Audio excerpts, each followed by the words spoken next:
5 Minutes Peace by Jill Murphy. She's the author and the illustrator. And at this time of lockdown, I don't know if I'm reading it for you or for your mums and dads.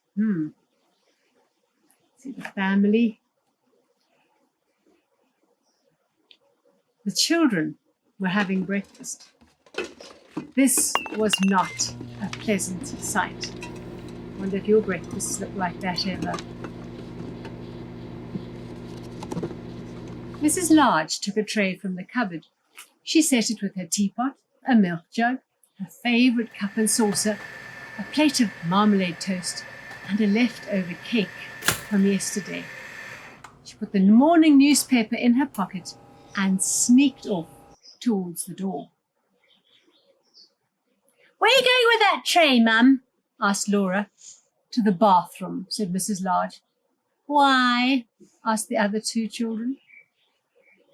"Because I want 5 minutes peace from you lot," said Mrs. Large. "That's why."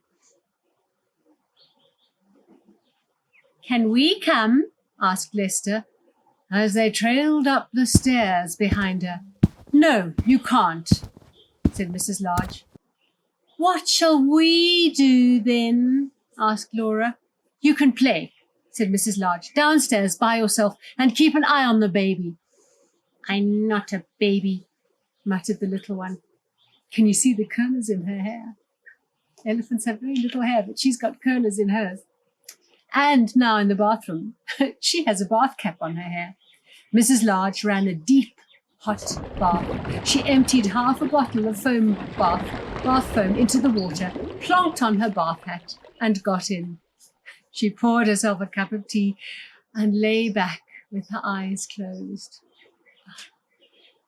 It was heaven. "Can I play you my tune?" asked Lester. Mrs. Large opened one eye. "Must you?" she asked. "I've been practicing," said Lester. "You told me. I've been practicing my recorder. Can I? Please, just for 1 minute." "Go on, then," sighed Mrs. Large. So Lester played. He played, "It will twinkle, little star, twinkle, twinkle, little star," 3.5 times. In came Laura. "Can I read you a page from my reading book?" she asked. "No, Laura," said Mrs. Large. "Go on, all of you. Go off downstairs." "You let Lester play his tune," said Laura. "I heard. You like him better than me. It's not fair." Do you ever say that? I wonder. "Oh, don't be silly, Laura," said Mrs. Large. "Go on, then. Just 1 page." So Laura read. She read 4.5 pages of Little Red Riding Hood. In came the little one with a trunk full of toys. "For you!" he beamed, flinging them all into the bath water. "Thank you, dear," said Mrs. Large weakly. "Can I see the cartoons in the newspaper?" asked Laura. "Can I have the cake?" asked Lester. "Can I get in with you?" asked the little one. Mrs. Large groaned.